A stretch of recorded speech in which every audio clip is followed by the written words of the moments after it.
Hello' viewers, মই সংগীতাই আপোনালোকক স্বাগতম জনাইছোঁ মোৰ চেনেলৰ অন্য এটা ভিডিঅ'লৈ। আজি মই লৈ আহিছোঁ চিলাই ৰখা ব্লাউজৰ পৰা কিদৰে আমি মেজাৰমেণ্ট ল'ব পাৰোঁ। বলক তেনেহ'লে ভিডিঅ'টো আৰম্ভ কৰোঁ। তাৰ বাবে আমি প্ৰথমতে ব্লাউজটোৰ হুককেইটা এনেদৰে লগাই ল'ব লাগিব। গোটেইকেইটা হুককেইটা যদি ভালকৈ লগাই লোৱা হয় তেনেহ'লে আমাৰ সঠিক মেজাৰমেণ্টটো ওলাব।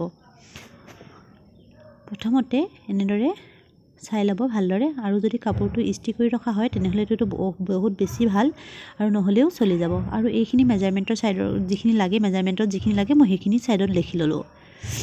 লেখাৰ পাছতে ফিটাডাল ল'লোঁ, আৰু শ্ব'ল্ডাৰৰ যিটো লাইন হয় সেই শ্ব'ল্ডাৰ লাইনটোৰ পৰা একেবাৰে তললৈকে মই টানি দিলোঁ। কোচ খাই আছিলে কাপোৰটো, সেইটো যিহেতু এইটো একেবাৰে ফিটিঙৰ লাইনটো পৰিছে 14ত, ইয়াৰ যিটো লেন্থৰ জোখটো হ'ল 14। বেছি টনা যোৱা কৰিব নালাগে, কিন্তু যিটো জোখ হয় সেই জোখটো অকণমান টানিলে ওলাই পৰে, বেছিকৈ টানিব কিন্তু নালাগে। 14 হৈ গ'ল লেন্থৰ। তাৰপাছত আমাক লাগিব কঁকালৰ কাৰণে। কঁকালটো এইটো মূৰত ফিটাডাল ধৰিব আৰু একেবাৰে ইমূৰলৈ ধৰিব। এনেদৰে ধৰিব আৰু ব্লাউজটো হাতেৰে এনেকৈ টানি দিব। যিহেতু হুকটো লাগি আছে সেইটো কাৰণে জোখতে টানিব। এয়া হয় 15ৰ এইটো দুভাগত আছে। ইয়াৰ যিটো মেইন কঁকালৰ জোখটো হয় সেইটো হ'ল 30। ইয়াত আধাত আছে কাৰণে 15 ওলাইছে, আমাক কিন্তু 4 ভাগৰ এটা ভাগহে লাগিব। মই এতিয়া 30 কৰি ৰাখিছোঁ, যেতিয়া আমি কাটিম তেতিয়া 4টা ভাগৰ এটা ভাগ ল'ম। এতিয়া আমাক লাগিব চেষ্টৰ জোখটো। চেষ্টৰ কাৰণে এয়া হুকটো লাগি আছে, যিহেতু ওপৰৰ পৰা এনেদৰে জুখিব এইকণলৈকে। কিমান আছে চাওকচোন, 9। এইটো কিন্তু বেছিকৈ নাটানিব, যিহেতু কটৰী পাৰ্টটো টানিলে ওলাই যাব, সেইটো কাৰণে অকণমান খালি টানিব। ল'ব এইটো 9 মানে এইটো হ'ল আমাৰ 36 চাইজৰ ব্লাউজ। মানে 4টা ভাগত ওলাইছে, আমি এটা ভাগহে জুখিছোঁ, সেইটো কাৰণে 9 ওলাইছে। 18 ওলালে দেখিলে নহয়, দুটা ভাগত 18 হ'ল, আৰু পুৰা ভাগটো 4টা ভাগ কৰিলে এইটো 36 হ'ব। ইয়াত মই 36টোৱে লিখি ৰাখি দিছোঁ। এইটো হৈ যোৱাৰ পাছতে এতিয়া আমাক লাগিব আৰ্মহোলৰ কাৰণে যিটো জোখ হয় সেইটো। হাতটো এনেকৈ ৰাখিব, ৰখাৰ পাছতে স্কেলডালে এনেদৰে যিডোখৰতে আছিলে সেইকণৰ পৰা এনেকৈ দীঘলীয়াকৈ টানি দিব, সমানকৈ টানি দিব।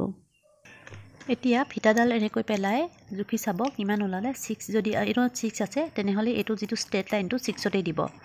যিটো নেকি আমাক আৰ্মহোলৰ ষ্ট্ৰেট লাইনটো দৰকাৰ নহয়, খালি এই ৰাউণ্ডটো দিবৰ কাৰণেহে দৰকাৰ হয়। পিছত যেতিয়া ঘূৰাই চাব যিটো জোখ ওলায় সেই জোখেই আচল মেজাৰমেণ্টটো হ'ব। এইটো 6 আৰ্মহোলৰ ষ্ট্ৰেট লাইনটো 6.5ত মই দি দিলোঁ, কাৰণ এইটো চিলাওঁতে 1/2 ইঞ্চি গুচি গৈছে ভিতৰলৈ ওপৰৰ ফালে, সেইটো কাৰণে। এতিয়া এইটো এনেদৰে জুখি চাব। আপুনি যিডাল ষ্ট্ৰেট লাইন টানে কাপোৰটো কাটোতে তেতিয়া সেইটো ওলাই নালায়। এইটো মানে 8 ওলালে, এইটো ৰেডি, কিন্তু ইয়াৰ 1/2 ইঞ্চি ওপৰৰ ফালে সোমাই আছে। সেইটো আপোনালোকে মনত ৰাখি ল'ব লাগিব। তাৰপাছতে আমাক লাগিব চিলিভৰ লেন্থটো। হাতখনৰ লেন্থটো কিমান আছিলে, লেন্থটো এনেকৈ ৰাখি ল'ব। ৰেডি আছিলে 8.5 আছিলে, আৰু যিটো ৰাউণ্ড হয় ৰাউণ্ডৰটো এনেকৈ আৰ লিখি পেলাই মই ছাইডত লিখি লৈছোঁ, আৰু এনেকৈ ৰাউণ্ডৰটো লৈ ল'ব। ৰাউণ্ডটো দুভাগত আছে মনত ৰাখিব। 5 মানে ৰাউণ্ড আমাৰ 10 হয়, এইটো কাৰণে এটা ভাগত 5 আছে। আপুনি যেনেকৈ বুজি পায় তেনেকৈ লিখি ৰাখিব। মই 5 লিখি ৰাখি দিছোঁ, কিন্তু ৰাউণ্ডটো হয় 10 সেইটো। তাৰপাছতে আমাক লাগিব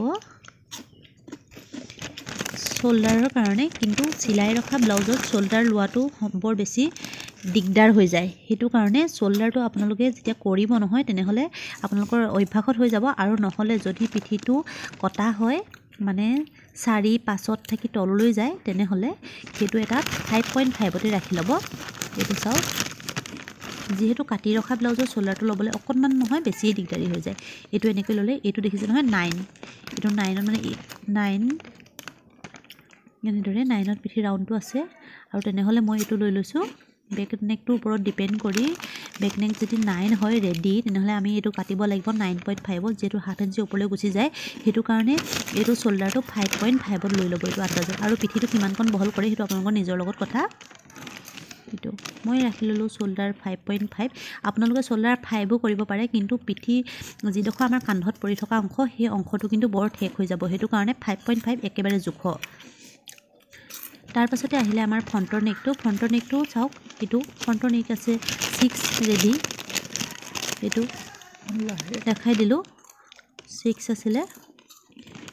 ৰেডি তেনেহ'লে 6.5 ৰাখিব লাগিব কাৰণ এইটো পইণ্টটো বেছিকৈ ৰাখিব লাগিব 5 কিয়নো তাতো চিলাওতে সোমাই যায় সাধাৰণতে এইকেইটা মেজাৰমেণ্ট দিয়ে এটা ব্লাউজ ধুনীয়াকৈ ৰেডি কৰিব পৰা যায় এইটো ব্লাউজ যেটো মই ব্লাউজ এতিয়া দেখাইছো এই ব্লাউজটোৰ মই এইটো মেজাৰমেণ্টতে কাটিছিলো আৰু ইয়াৰ মই চিলাই ভিডিও মই আপোনালোকৰ মাজলৈ লৈ আহি আছো ইয়াৰ কাটিঙৰ ভিডিও মই আপোনালোকৰ মাজলৈ লৈ আহিছো গতিকে মোৰ চেনেলটো প্ৰথম যদি চাইছে তেনেহ'লে প্লিজ মোৰ চেনেলটো সাবস্ক্ৰাইব কৰিবলৈ নাপাহৰিব থ্যাংক ইউ ফৰ ওয়াচিং